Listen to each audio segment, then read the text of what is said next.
وسلم تسليما كثيرا أما بعد. No, where's the chair? You know where a chair is. Find one. Yeah, go in my room and get one. No, he all right. He's okay. We can't baby our young youth, grown men. He's good.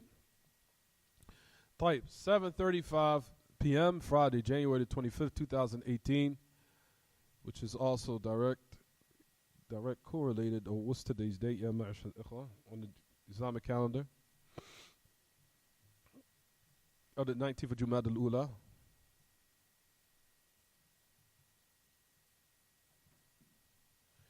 Jumad al-Ula, the 18th, which is technically the 19th night of Jumad al-Ula, 1440 after the Hijrah of Mustafa alayhi salatu wassalam. So we continue in the lesson, ya ma'ashar al-ikhwa.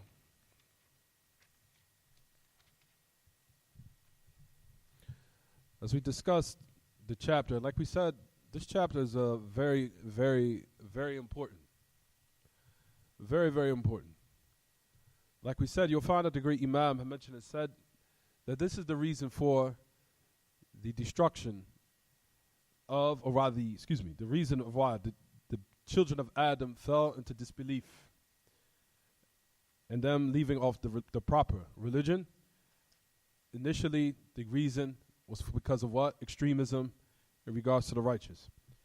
Keep that in mind, because that is, you will find that the origin of the asl of polytheism, or the origin of polytheism, took place as a result of this extremism.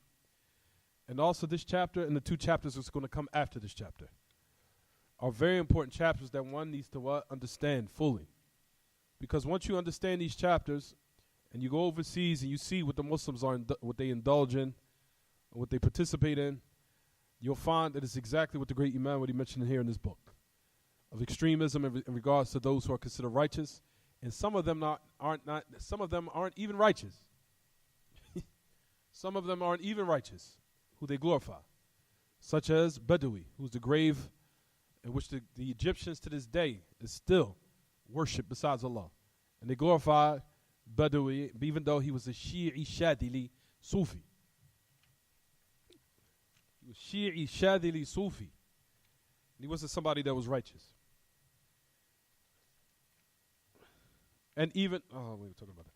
But at any rate, so as we talked about, we finished the explanation of the hadith on Abdullah ibn Mas'ud.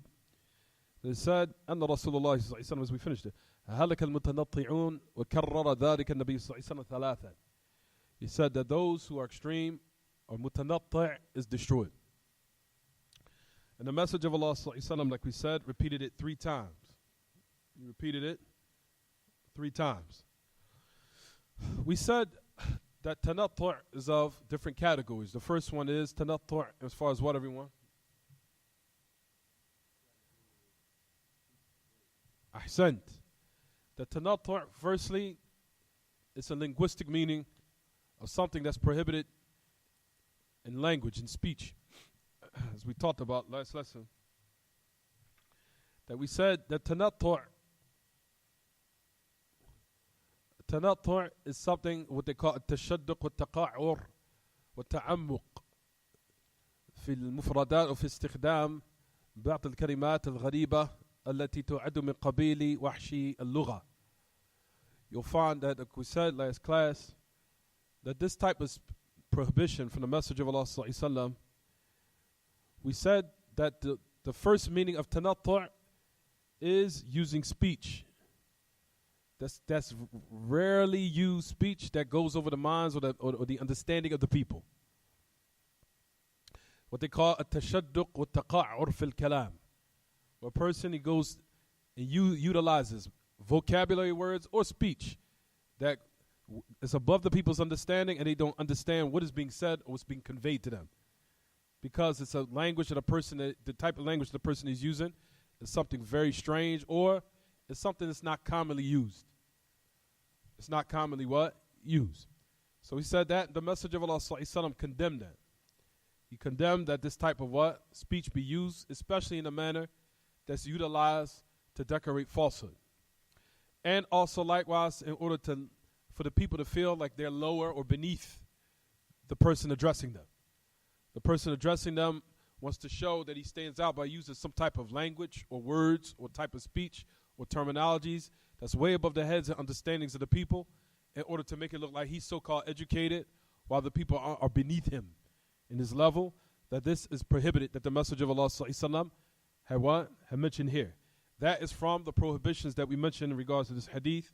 Oh, that's one of the meanings. We said that's for one to utilize, for one to use a speech that is way above the understanding of the people, that their minds cannot comprehend, and which comes as a result of it, like we said, a person will fall in what they call tanattu'. Tanattu', in which the Messenger of Allah ﷺ, like we said, say he is destroyed. And like we talked about last class, we said that from the affairs of what a person is a Rabbani, a person that's a Rabbani or Murabbi, a person that's a true cultivator.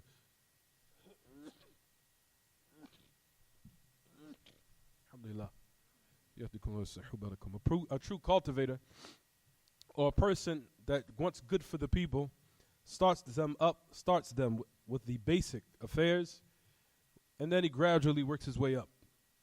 That's a person that's Rabbani, or what they call Murabbi. Rabbani is the one that starts the people off with the easy affairs for them to understand, and then he gradually works his way up until their minds become ready for the major ones.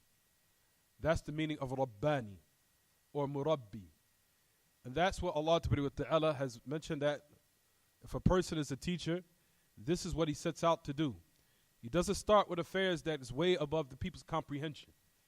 He works his way up. Starts with what is basic, then he works his way up gradually until he reaches the level in which the people now, their minds are able to grasp and comprehend what is something that's slightly more difficult.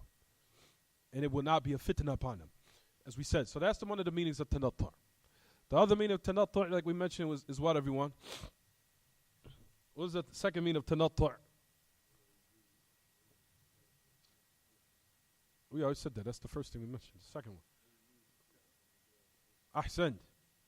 We said the second meaning of tanattu' is the usage, or what is used as evidence or proof. It's another meaning of tanattu'. Meaning of what people utilize as a proof and evidence, especially those who indulge in logic and philosophy and all those matters. They also have fell in what they call tanattu'. They fell into it. And how many of those who we know who indulge inside of logic and philosophy and rhetoric and things that's pertaining to glorifying or venerating the mind or the intellect, except you'll find that they became what? From those destroyed. Destroyed in religion. And you'll find that the majority of the concepts of paganism and their ideologies, especially philosophy and affairs that have destroyed the Muslims, in which Ibn al-Qayyim mentions in his book called As-Sawa'iq al-Mursalah, especially in his book, which is a tremendous book, As-Sawa'iq al-Mursalah ala al-Jahmiyya al-Mu'attila, where Ibn al-Qayyim, that he mentioned in this tremendous treatise called As-Sawa'iq al-Mursalah. You know what the book in itself is called The Sending of Lightning. The sending of lightning upon the Jahmiyya Mu'attila, of those who negate the characteristics of Allah. That's what he named it. So Ibn al-Qayyim in that book, he refuted the Jahmiyya, those who negated the different characteristics of Allah or twist the meaning. You'll find that Ibn al-Qayyim puts in the beginning of the book, where he inaugurated and started the book off, he started the book off by saying it's incumbent upon the Muslims to avoid two affairs which consider At-Tawheed. He said, are the head of the Tawheed that has destroyed the Ummah, has destroyed the Muslims. The first thing he said was majaz, metaphoric meanings, with something metaphorically meant, or I metaphorically believe, or metaphorically, I'm speaking metaphorically. He says majaz. Notice that Ibn al-Qayyim called it a Tawheed. And he said that's number one, a Tawheed. So majaz, or metaphoric meanings, is considered a Tawheed. He said it's a Tawheed. He said it's majaz. The second one is ta'wil. Ta'wil bima'na tahrif. The second one that Ibn al-Qayyim mentions is ta'wil. Ta'wil meaning, however, ta'wil here does not mean commentary or explanation. It means distortion. It means distortion. Tahrif. So he said that is two tawaghit. Two taghut that has destroyed the ummah. Metaphoric meanings, and he said, and also distortions. Distortion of what? Of the text, of the Kitaab and Sunnah.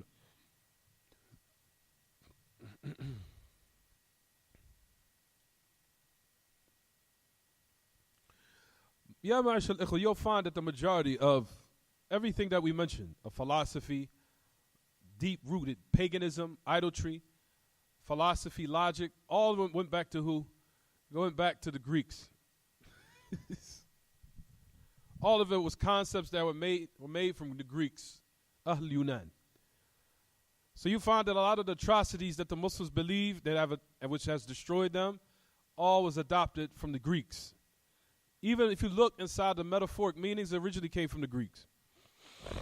If you notice in dictionary, also says Latin root word such and such, Latin root word such and such, Latin root word such and such. You'll notice that, even in dictionaries. You'll notice that.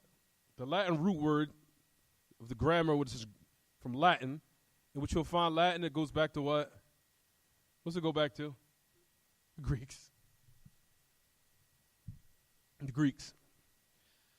You'll find of all the atrocities in which a lot of people believe, especially from the Christians and their holidays and their paganistic, deep-rooted holidays that they don't even realize, all goes back to something of a Greek god that they used to what?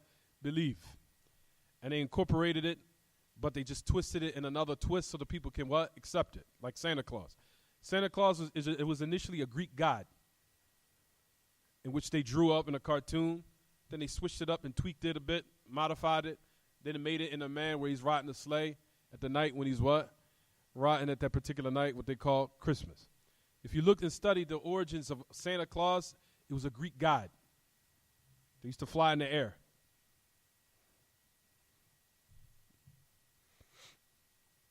So all these paganistic type of ways you'll find, the philosophy, everything that's destroyed the Muslims, all came from them adopting the concepts and the ideologies of the Greeks.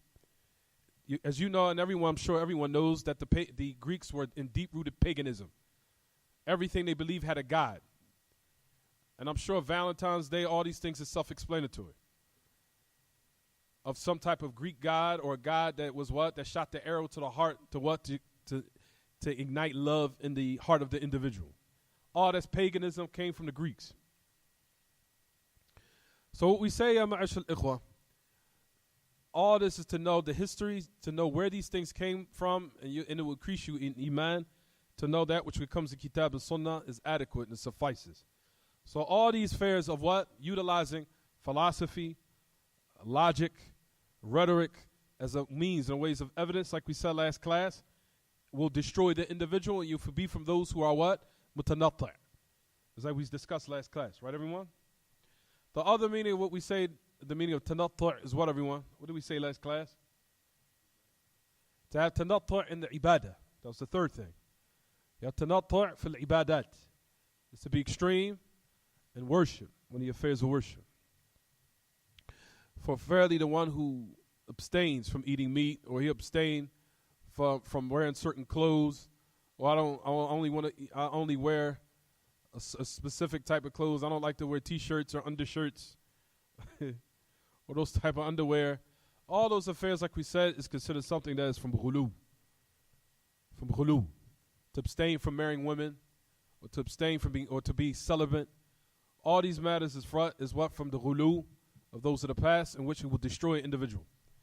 If a person, like we said, I have never found anyone that indulge in these matters where he calls a person and say, listen, akhi, it's haram for you to eat that. It's haram to eat meat. I don't eat meat. Even if it's halal, all meat is haram. Even if it's halal, it's haram to eat meat. No, it's haram, all of it. Or I abstain from eating meat, or I abstain from eating women, or I only wear one type of what? Material clothes. Other than that, no, I don't wear anything else.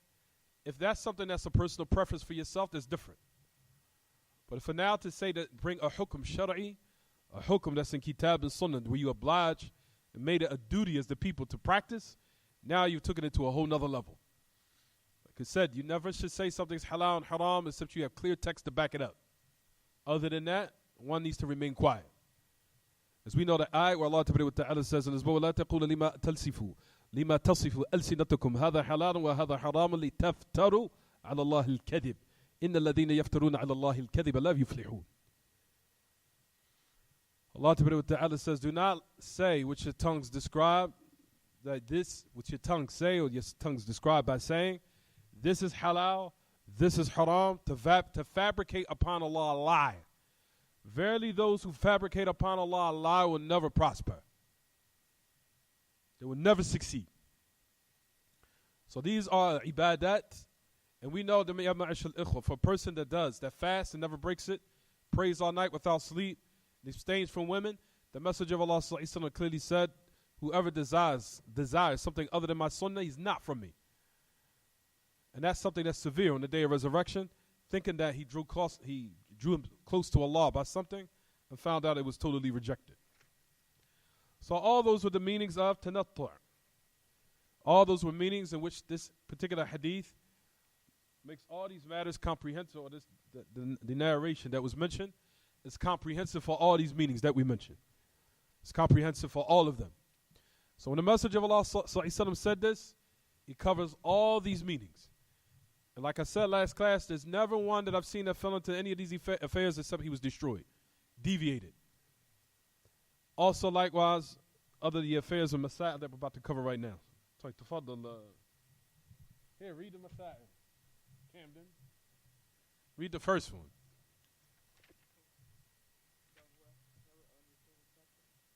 Oh yeah, we took that already. The first one is, what does it say, everyone? Listen clearly what the great Imam mentions. It says, Rahimahullah, Rahmatu Wasi'ah. Listen what he says. أنا من فاهم هذا الباب وبابين بعده تبين له غربة الإسلام ورأى من قدرة الله وتقليبه للقلوب العجب. To the end of it. He says that the one who understands this chapter, whoever grasps this chapter, understands this chapter, and the two chapters that comes after it, it will be clear to him how strange Islam has become. And he will see from the amazing ability of Allah and how Allah flips the hearts affairs which are amazing, astonishing. So strange, same thing, amazing, strange in a good way. If you want to say amazing, astonishing, that's a little bit more better than strange. Taib. You talking about as far as Islam? Does it say? Oh, uniqueness on. Jay, that's still good. It still means it's acceptable. Taib. So this is the truth, ya ma'ashal ikhwa. Because we know that Islam is established upon the unification of Allah subhanahu wa ta'ala in His worship. And I'm sure as the Muslims come, or the Muslims, and especially people now these days, as you see how time progresses, you'll find that this affair becomes more and more strange. All over the world, not just here in America, everywhere. Those who truly practice the true understanding of Islam is considered strange even amongst the Muslims these days. Even in the Muslim countries. In the Middle East, from Egypt to Jordan to Palestine, you'll find that those who truly hold on to what is correct, they are considered ghuraba. They are truly considered people who are strangers. Not in a dispraiseful or detestful or dispraiseworthy manner, but what is praiseworthy, which is a ghurbatun hamida, which is a strange, praiseworthy type of way, is what we're talking about right now. So you'll find that a lot of the majority of the Muslims around the world have fell into being extreme in regards to the righteous. Majority of the Muslims that grave worship the dead, all of it is because of what was mentioned in the Athar in your book, of what Ibn Abbas mentioned. If you look at the beginning of the chapter, what Ibn Abbas say? What was the reason why the first polytheism took place on the earth? What was the reason? Based upon what? Extremism in the righteous is the first reason why polytheism took place in the earth. The majority of the Muslims all around the world are indulgent in the same exact affair. So what's the difference between that and what's taking place now? It's not the same. All of it, but now Shaitan comes with a trick to show that is what? Except that they're Muslim and they say La ilaha illallah, still does not change the affair of it being polytheism. Whether it be a malakun muqarrab or nabiyyun mursal or salih or talih. Whether he be a prophet or an angel or someone righteous or someone wretched. Doesn't matter. None of these people what? Should have this type of veneration or praise to the point where you deitize them. Is it clear what I'm saying, everyone? So you listen to what Ibn Ahl Ilm mentioned in this regard. Listen to what Shaykh Uthaymeen says. وهذا حق فإن الإسلام المبني على التوحيد الخالص غريب. فكثير من البلدان الإسلامية تجد فيها الغلو في الصالحين في قبورهم. فلا تجد بلدا مسلما إلا وفيه غلو في قبور الصالحين. وقد يكون ليس قبر رجل صالح قد يكون وهما. He said this is true because Islam is built upon the sincere monotheism of Allah, and it's become strange now. A lot of the Muslim countries, you'll find in it extremism in regards to the righteous in their graves. You'll never find a Muslim country except that you will find they have fell into what?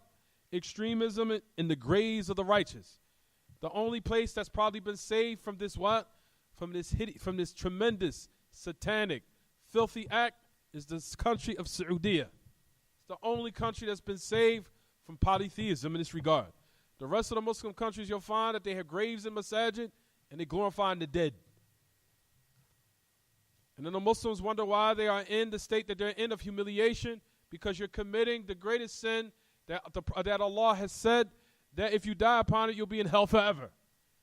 So how do you think if you're doing and falling into this act that Allah is going to give honor to the Muslims if you're falling into it?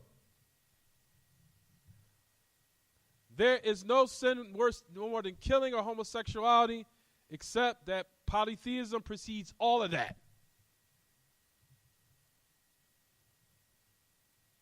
You understand, everyone? That's the reason why you'll find that they're in the turmoil that they're in now.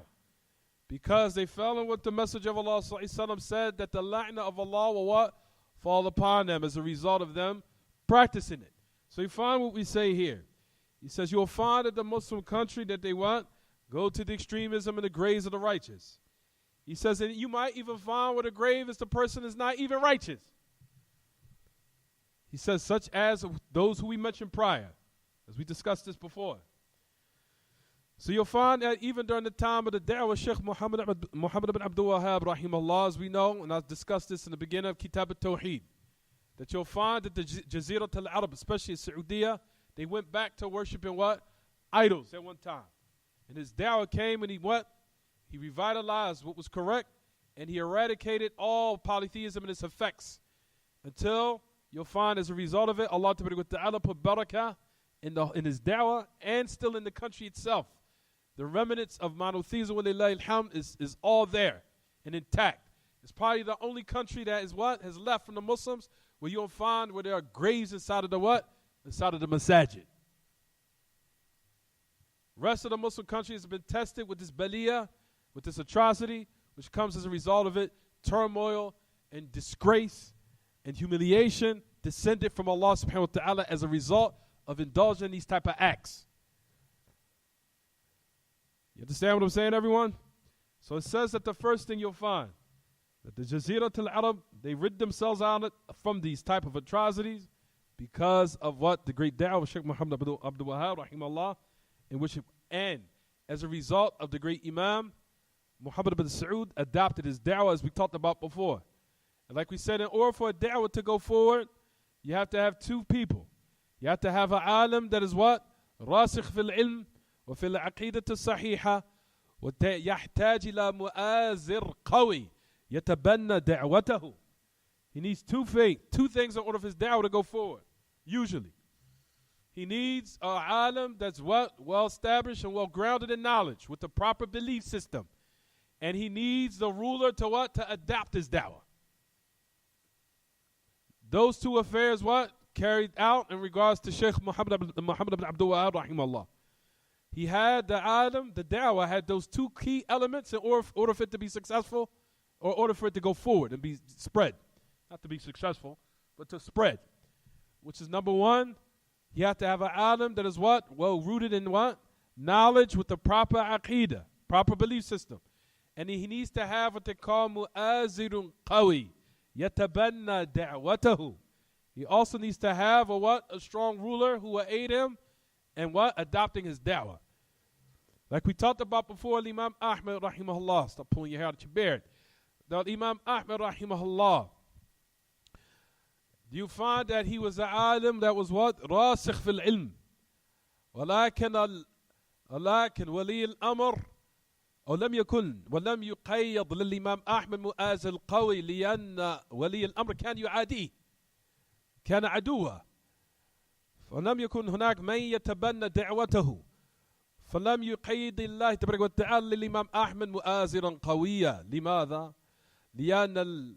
لأن ولي الأمر والحاكم كان يعاديه بل جلده وأمر بتعذيبه. Anyway, you'll find that during the time of Imam Ahmed, like we said, Ya Ma'ashul Ikhwa, even though he was an alim, that he was from those who revived the da'wah of Muhammad sallallahu alaihi wasallam, but he was not given a what? He was not given the ruler to what? To adopt his da'wah. Rather, we know that the ruler used to what? Declared him an enemy. He used to make enmity with Imam Ahmed. Rather, the ruler was the one that commanded that he be tortured and punished. You understand, everyone? Same thing with Shaykh al-Islam Taymiyyah. So you had the Tajdeed al-Awwal الذي حصل على يد الإمام أحمد، ثم بعد ذلك جاء التجديد الثاني وهو التجديد الذي حصل على يد الشيخ الإسلام ابن تيمية رحمه الله. Then after that, as we talked about before and discussed, the second revitalization of the proper understanding of Islam, which happened at the hands of Shaykh al-Islam Taymiyyah. Shaykh al-Islam likewise did not have a what? Mu'azir qawi. Never had a ruler to what? Help his da'wah spread and to go forward. Rather, likewise, the ruler similar to Imam Ahmed also declared and made war with him. And also what? Made him an enemy. To the point where, as we know in the history of Shaykh al-Islam Taymiyyah, he was in prison a lot, unjustly. Which shows you that the ruler was against him. Understand so far, everyone? Shaykh Muhammad Abdul Wahhab was the Tajdeed al-Thalith, the third revitalization of the proper understanding of Islam took place at the hands of the great Imam Shaykh Muhammad ibn Abdul Wahhab rahimahullah.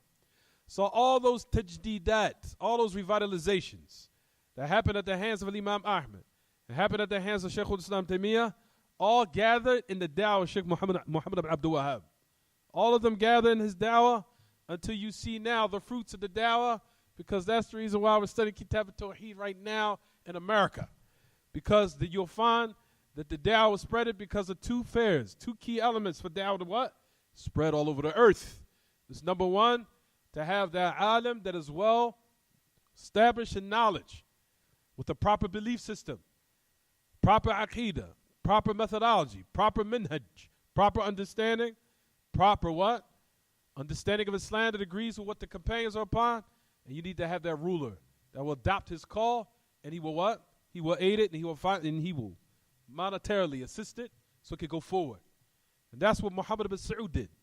He adopted his da'wah so it can what? It can spread. That's the reason why you'll find right now we are studying a book from what? From who? The great Imam Shaykh Muhammad ibn Abdul Wahhab rahimahullah.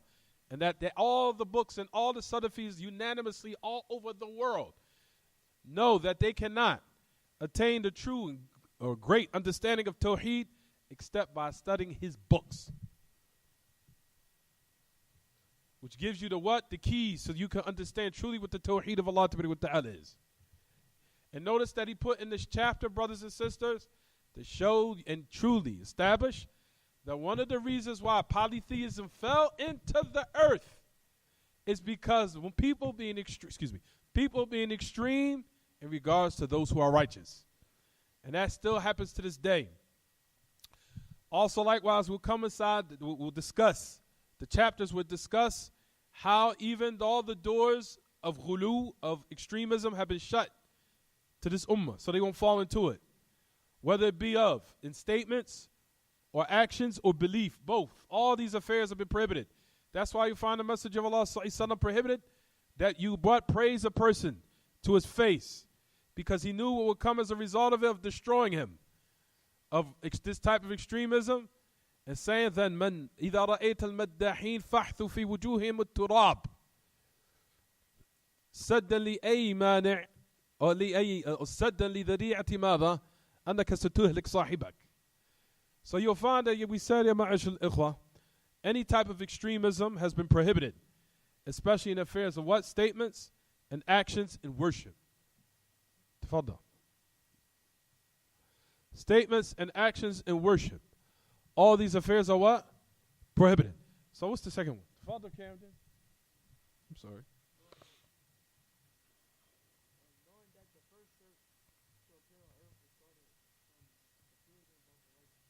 What's shirk, Caden? What's shirk? There you go.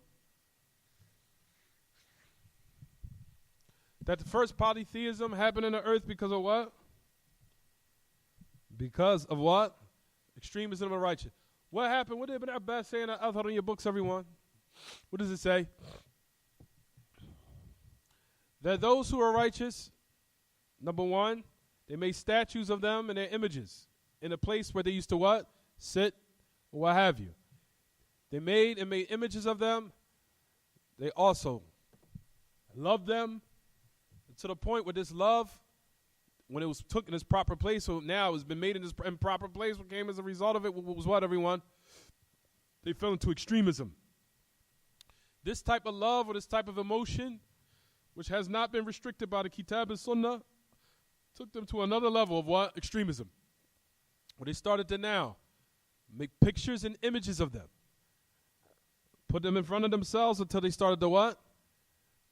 Not only them, but the generation that came later started worshiping them. So notice that we said, Ya ma'ashal ikhwa, that firstly, number one, that these people came with an innovative practice.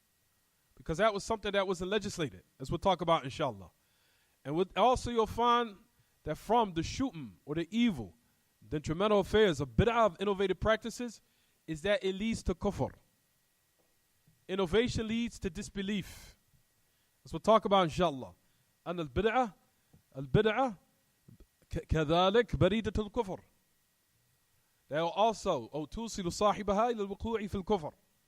How also innovative practices in newly invented matters, if the people adopt it and practice it, it will lead them down a road of disbelief.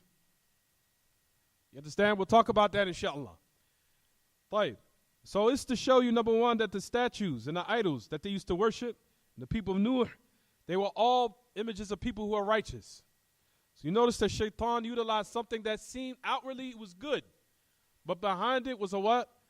A very evil plot. To get them to fall into the worst what?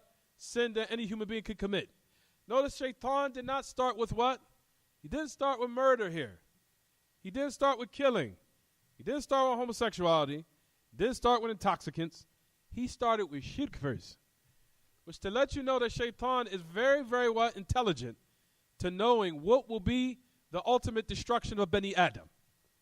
That's why he focused on that first. Focused on shirk first. Then after that, as we know, came the other sins. Even though the sunnah of killing was started by the son of Adam. We'll talk about that later. Even though that the first sin or the bloodshed that was made on the earth was due to the son of Adam, or one of the sons, as we'll talk about inshallah. But however, when Shaitan wanted to destroy a people and a nation, he started with the first sin, which was what? Polytheism. He didn't care about anything else. He utilized polytheism, which to let you know that Shaitan, as we discussed before, brothers and sisters, has knowledge about Allah. He has knowledge about Tawheed. He has knowledge about shirk. Also, Shaitan has knowledge about the qadr. A lot of people don't even know that. Yes, he does. He has knowledge about the qadr of Allah. Yes, Shaitan knows about the rububiyyah of Allah.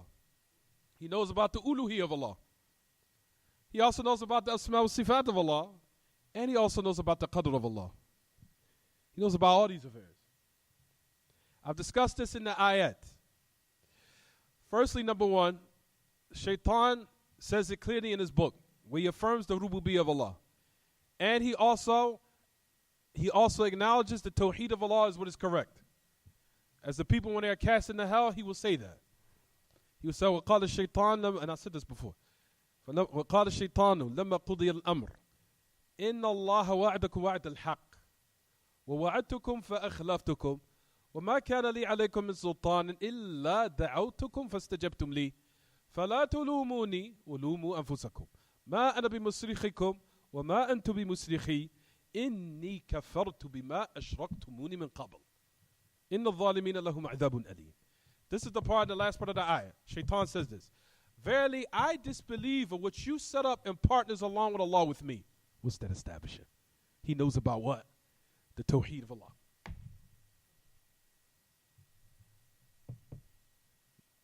You understand, everyone? Knows about the Tawheed of Allah. Knows that uluhiyyah was the truth. طيب, how Shaitan know about the Qadr? As the great Imam Abu Bakr al-Ajurri, which our brother Hassan Somalis teach you guys now, which is one of my favorite books. And I have ghibta for our brother because I wanted to study that book. I wanted to teach that book. Al-Sharia ba al-Ajurri. I'm not going to do that. Al-Sharia ba Abu Bakr al-Ajurri, which alhamdulillah was the first person to start this in this area. That alhamdulillah I think he fell behind it.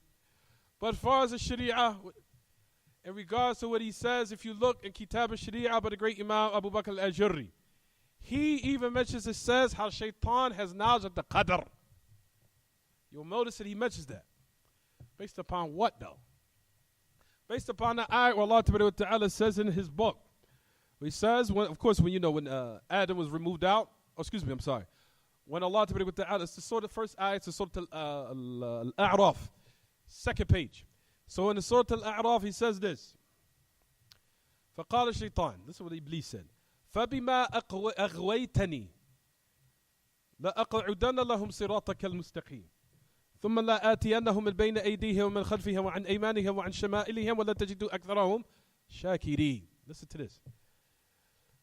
قال الشيطان, Shaitan said to Allah, because of you misguiding me. Because of you misguiding me. This is your fault. You'll find that Sheikh Rabi', because I love to use Sheikh Rabi''s name, because every time I use Sheikh Rabi''s name, a lot of people's skin crumples. Their skin crawls when they hear that name. Ugh. But we don't care. We use it in your face anyway. For Sheikh Rabi' Hafidhullah wa Ra'ah, and that tremendous explanation, that when he explained Kitab al-Shari'ah, which is called Dhari'ah, where he said in this explanation, he said that Shaitan here affirms the Qadr of Allah, although he used the Qadr as a justification for his evil. But the point is that he affirmed it, even though he used it as a way to justify his evil. What does he mean by that? Shaitan said, this is you because of me, because you now have preordained. You have written for me. Basically, just to sum it up, as I taught the sisters last week, this is the Aqeedah, the Jabariyah. The Jabariyah naturally believed what Shaitan believed, where he tried to utilize the Qadr to justify his evil while he didn't prostrate. So Shaitan, what he said to Allah, it's your fault, I blame you. Basically, I had no choice. You written it for me, now this is your fault while I'm in this state. So basically, Shaitan blamed the what? The Qadr of Allah. It's Allah's fault. It's your fault why this happened to me. You written this out, this is your fault. So even in it, it's an ihtijaj, to use the Qadr as a proof to justify his evil, even though it was what? Wrong. But at the end of the day, he still affirmed the what? The Qadr. Even though he utilized it in a real deviant, evil, conniving way. But the point of the matter is that he still a what? He still affirmed it. But he just used it to what? To try to justify his what? His disobedience. Which is the Aqeedah of the Jabariyah. Basically to now saying that I had no choice in the matter, you've written this out, I had no choice. Which we know that that is what, everyone? Nonsense. We still know and affirm that the abd, the slave, or the servant still has their free will. You still had the choice. You chose what was wrong, you face the consequences. Is it clear? But the point of the matter is just to show everyone that what? Shaitan knows what. Now listen to the last part. Shaitan said, I will come from front of them, from beneath them. Of course, you guys know the tafsir that I taught about in the khutbah. The last part is this. You will not find the majority of them thankful. What does Ibn Abbas say?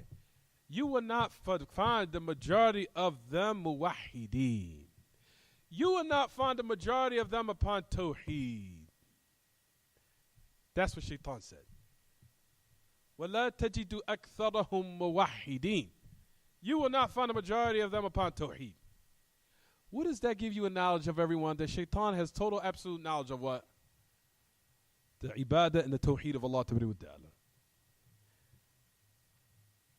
Another ayah, Shaitan says this. لَأُغْوِيَنَّهُمْ أَجْمَعِينَ إِلَّا عِبَادِكَ مِنْهُمُ الْمُخْلَصِينَ.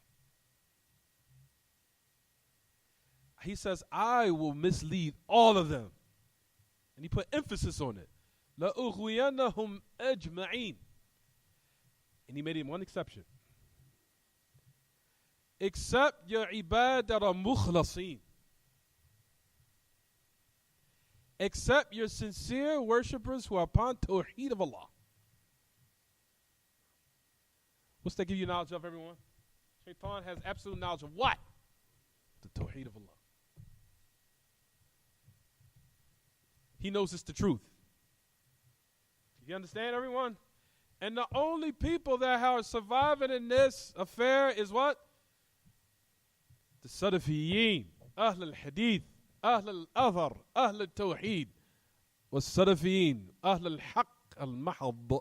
They're the only ones that are what? Who Shaitan has not totally, if he will not mislead, even though some of them might have answered a little bit of call depending on their disobedience or their disobedience of Allah and what they have came up as far as shortening their obligations. But ultimately, the Tawheed of Allah still will what? Save them. You understand, everyone? طيب.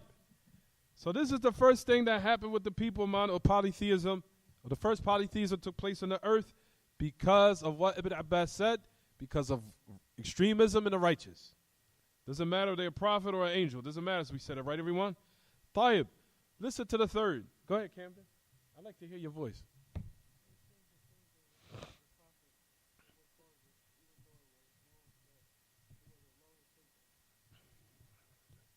طيب. What does it say? The knowledge of the first thing, but how the religions of the prophets were changed. And what's the reason for that? Even though they had knowledge that Allah sent them. Well, the knowledge of the first thing of what? How the religions of the prophets was changed by what? By what, everyone? It was changed. The religions of the prophets was changed due to what? Because of the extremism in the righteous. And also what, everyone? Ahsant. And polytheism. Keep in mind, what did we discuss last class? Suhail? What did we discuss last class? We discussed last class that unification only takes place upon the monotheism of Allah. You'll find there are Muslims out there that when you unify upon other than the monotheism of Allah, and they want to unify upon affairs that oppose the fundamentals.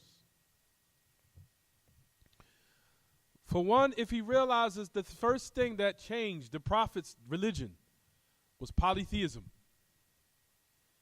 idolatry and paganism,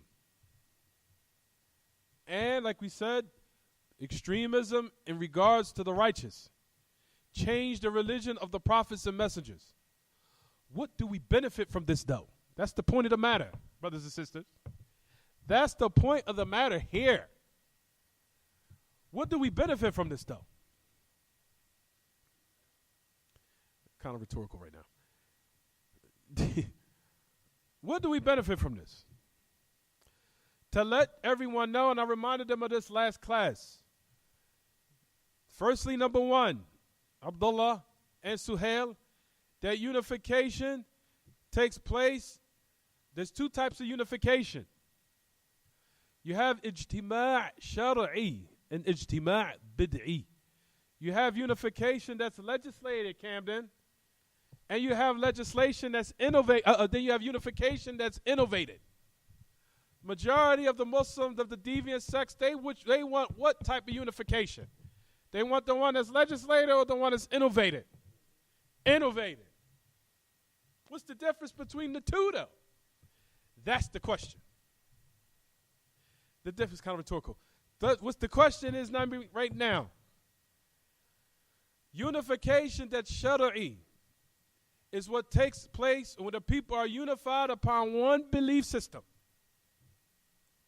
One belief.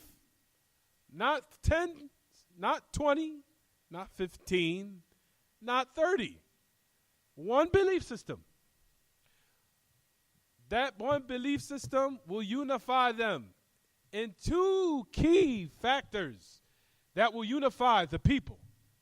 What are those two key elements and factors that causes legislated unification?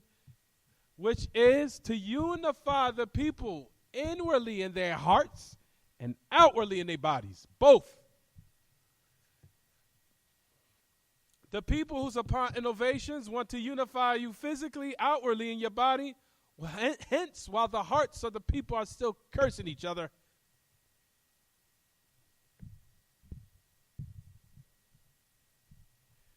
is it clear what I'm saying so far, everyone? What we want to do, what we set out for, we want to unify Suhail, the people, in their hearts, unify their hearts, and unify them in their bodies, both. We want to unify them both. The only way that can but take place, except that has to be upon one belief system, in which Allah has clearly said in His book. Take your hands out your pocket. Keep your hand on your pencil. Unification takes place based upon the ayat which is in Surah Al-Baqarah, ayat number 213. And other ayats. That's just one example. There's all the other examples.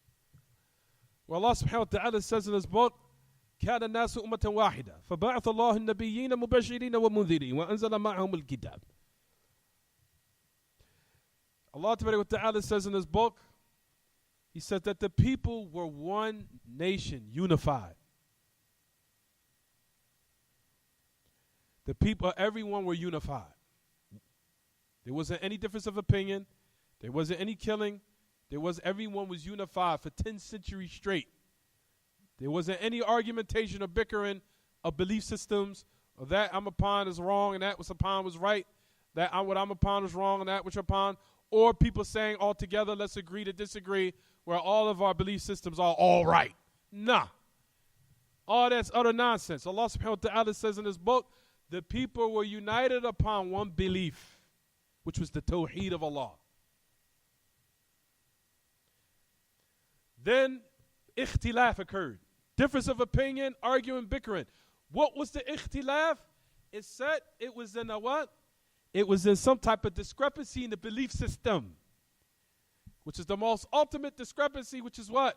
Polytheism. Polytheism is what caused what? Is what caused the chaos and the dissension and the division amongst the people. So what will we benefit from this? We benefit that, number one, that unification that only takes place upon one belief system. That's it, which is the Tawheed of Allah and the proper belief of Aqidah Salafiyah. That true unification, which is legislated, only takes place in one belief system, not numerous belief systems. Is it clear what I'm saying so far, everyone? Numerous belief systems, that is all what? Wrong. Allah Ta'ala says that everyone were united, inwardly and outwardly in their belief system. What caused the difference of opinion and all the disruption of this unification was polytheism, which is a type of discrepancy in the belief system, in the foundations and the principles. So that's what ikhtilaf, Allah subhanahu wa ta'ala is saying basically ikhtilaf came because of disbelief in polytheism. That's what caused people now to be what? Now come to cause the people to be what, everyone? It caused the people now to become what? Divided.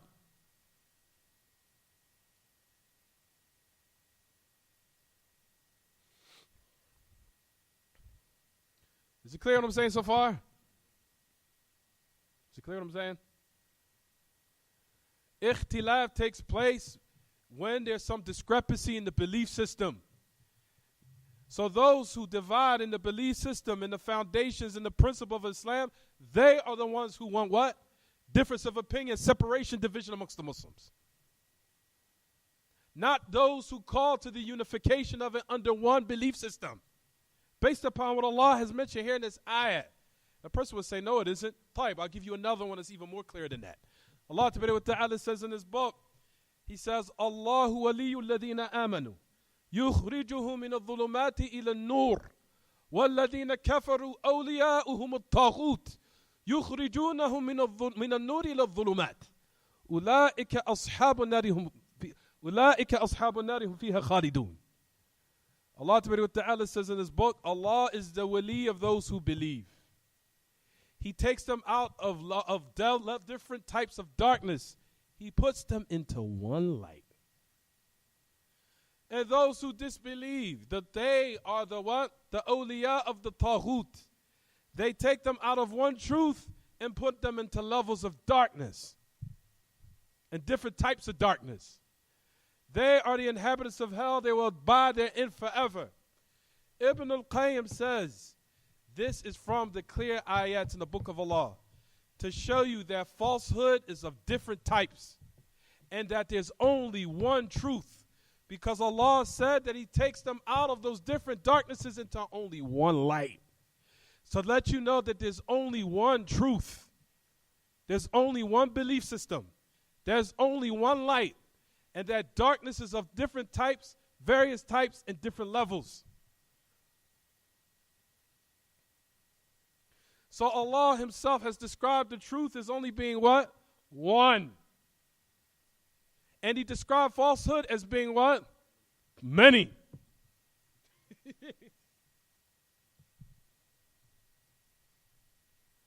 Is it clear what I'm saying, everyone?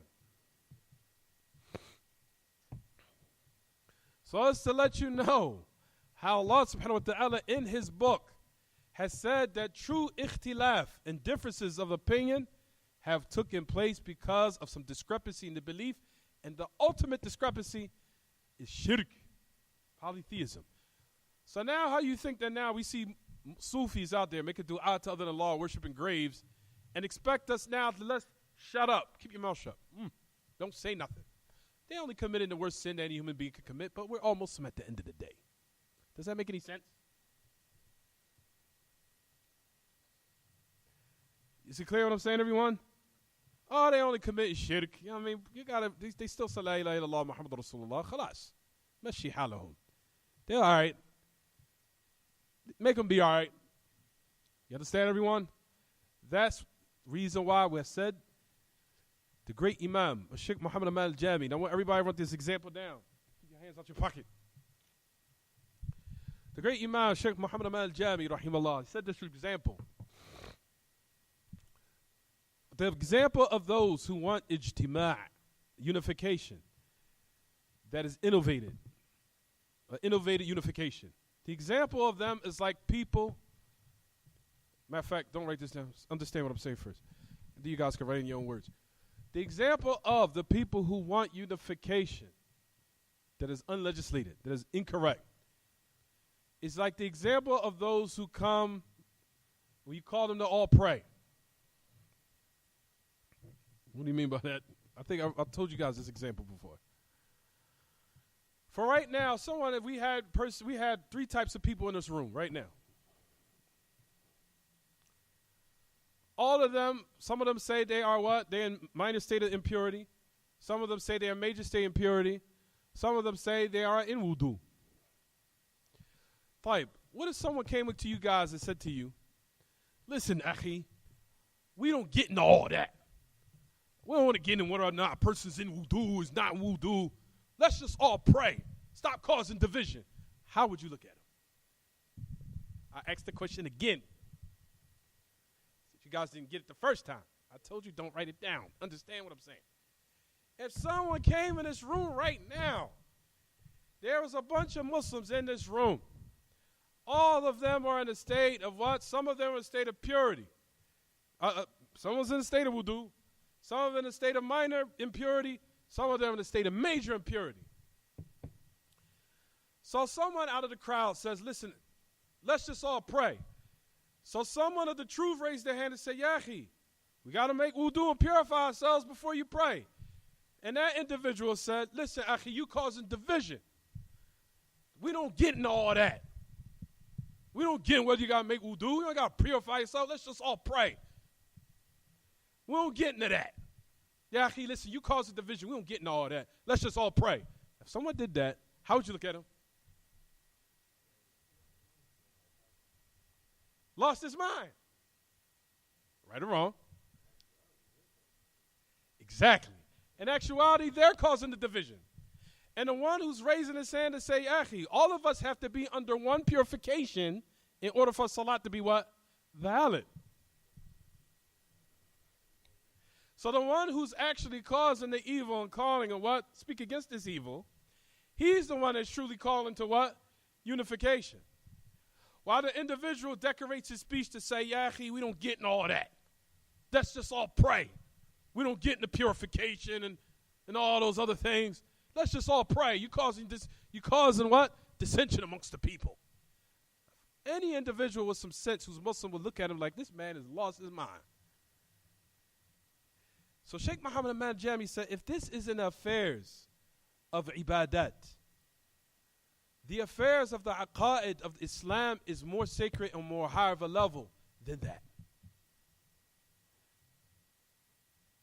So if you now have to unify the people upon one purification so their worship can be valid, the shahada now is on a higher level than that. Your testimony of la ilaha illallah is on a higher level than that. Because if that's not valid, no matter if you prayed 1,000 times, you committed shirk, your ibadah is batila. Your salat, everything you do in worship is absolutely what? Invalid. So don't you think you need to tell the people the same thing as to now? Purify your belief system. Then let's come together. So then just as we say to the people, purify yourself, then pray, we say in something that's even more important, what? Purifying yourself in belief system, then let's unite. Is it clear what I'm saying? Is it clear what I'm saying, Caden? Purify yourself in the belief system first so we can actualize true legislative unity, or what? Or we'll still be disunited, where we're just united in our bodies, whereas our hearts are cursing each other. Whereas we know the ayah, which Allah subhanahu wa ta'ala, I'm sure everyone is familiar with, well, Allah subhanahu wa ta'ala says about the Jews, and he says about the deviant sects from the enemies of Islam, that they all came together. They came together in their bodies when it was time to destroy the people of the truth, but amongst themselves, they were what? Cursing each other. Well, Allah subhanahu wa ta'ala says in Surah Al-Hashr, don't look for the ayah now, listen. Well, Allah subhanahu wa ta'ala says in his book, بَأْسُهُمْ بَيْنَهُمْ شَدِيدٌ تَحْسَبُهُمْ جَمِيعًا وَقُلُوبُهُمْ شَتَّى ذَلِكَ بِأَنَّهُمْ قَوْمٌ لَا يَعْقِلُونَ. Listen to what Allah subhanahu wa ta'ala said. He says, you see them, their butts, like, man, they must be very together and strong. Look at them. بَأْسُهُمْ بَيْنَهُمْ شَدِيدٌ. How they're assertive and strong with each other when they come together is severe. Which you think. You think they're together, but their hearts are divided. That is because there are people that don't understand.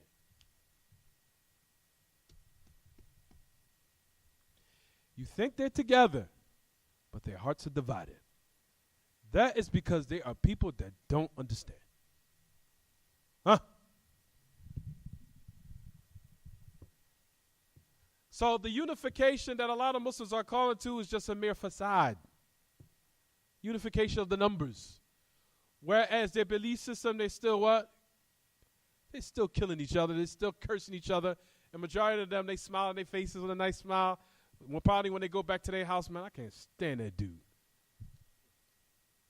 And how many of us who was a Muslim at one time have seen this from their own relatives? They come together as a big family, smile in each other's face. We all smile, got laughing, keep door for the facade, and the lights, camera, action nonsense. But behind closed doors, your heart is cursing that individual. I can't stand that dude. I'm glad I ain't got to see him for another month. You understand? It's clear what I'm saying, everyone?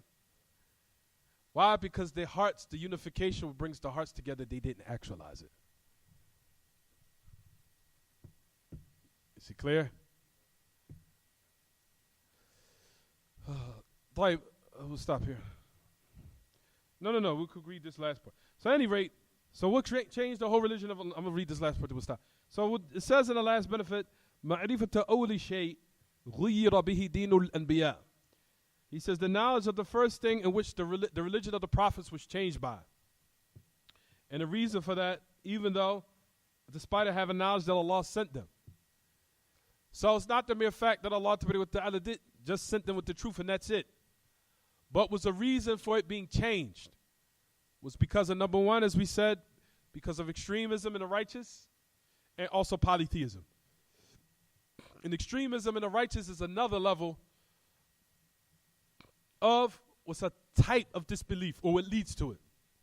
Which is what? Which is the next example that the great Imam mentions in your books right after this one. Which is what? What does he say? Next one, Camden, fourth benefit. What does he say?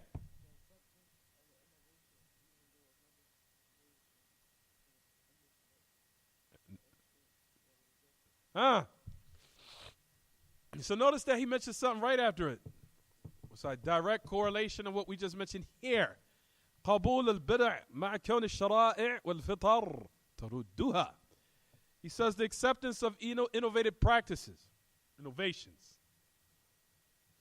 So to let you know that this one is connected with the third, both. If you want to put two circles around them, both. The fourth is connected with the what? With the third, Camden. Suhail. The third is connected with the fourth, to let you know that the religions of the prophets was changed due to innovation. Due to innovation. So not only was what? It not only was the extremism in the righteous, but the extremism in the righteous and their love that exceeded the bounds allowed them now to fall into an innovative practice, which was what? Was to build these statues and to build these idols and to build these type of things which utilize in order to bring remembrances about them and let us remind ourselves about how great they were to the end of it. So they came with an innovative practice, which came as a result of it, it what? Changed the religion of Nuh. It changed the legislation of what Nuh came with. Prophet Nuh, the first messenger to the people at that time. So Prophet Nuh, his legislation was changed due to what? Where the people accepted this innovation of what they came with, of utilizing these idols and these statues and these images. When they got raised to another level, meaning a generation later, adopted this what? This innovation or this innovative practice. What came as a result of it, it what? It totally wiped out what Nuh came with until the point where they fell into something that nullified their belief system. Nullified it. Which came as a result of it, they fell into something that was the most uglified, vilified sin in absolute all cases. So you'll find it was due to what? Shaitan came to them, whispered in their ear, utilized their emotions. Utilized their emotions. Utilized their love they have for them. The extremism of love they have for them. And they also came with innovations. Notice that all four of these things is the exact same atrocities and the exact same evil why people fall into disbelief and that fall into what is incorrect and that falls into what opposes the religion today. All of it is due to what? Emotions, extremism in love, extremism in a person or raising a person above their level and exceeding the bounds in it, and also coming with innovative practices. If you go to right now, the people who celebrate the Prophet's birthday, ask them. The first thing they will come with is something emotional. That's the first thing they'll usually come with. Yeah, akhi, you don't love the message of Allah?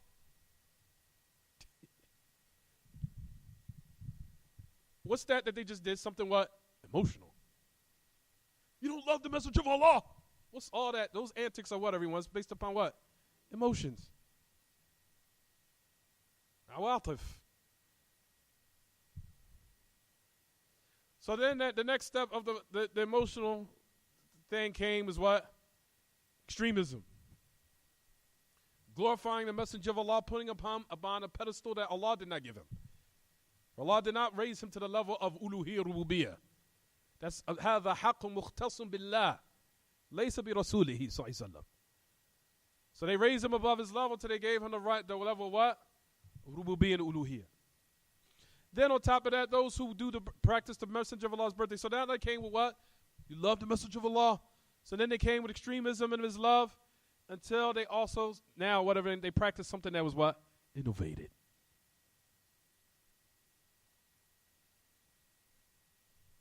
Understand? And if you go down to people who celebrate the Prophet ﷺ's birthday, they usually fall to something paganism. What do they say? We feel that he's here now. He's present with us now. Yahi, that's shirk, yahi. What are you doing? It's polytheism. Messenger of Allah is here with us now. And he's came to forgive us of our sins. Whoa, whoa, whoa. Now he raised them to the level of Allah. Shirk. So that's what you see. Emotions. Secondly, extremism. Thirdly, innovation. Led them down the road of kufr.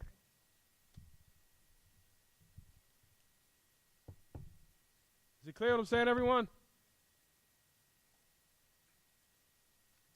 Majority of people you'll find that fall into all these different types of innovative practices, it usually starts with the emotion, especially those from the Khawarij. And I'll talk about that later. If you try to now talk to a person who's affected by the ideologies of the Khawarij, it's usually emotional. You don't believe that the kuffar, the rulers are kuffar. Calm down. First of all, calm down. Relax. So you know that's firstly, number one, it's all emotional. It's all emotionally motivated. You don't believe the rulers are kuffar. Just calm down. You're being emotional. You understand? Starts with emotions first. Emotions. And usually when emotion now is attached to an affair, it's really hard to get the person to what? Leave it off. Once they become emotionally attached to something. Not realizing that even though they're emotionally attached to something and it comes out clear that they're wrong. You understand what I'm saying? We'll stop here inshallah. هذا وصلى الله وسلم وبارك. I forgot the book. على نبينا محمد وعلى آله وصحبه سبحانك اللهم بحمدك أشهد أن لا إله إلا أنت أستغفرك وأتوب إليك. Shall I go get it now? Yeah, I forgot.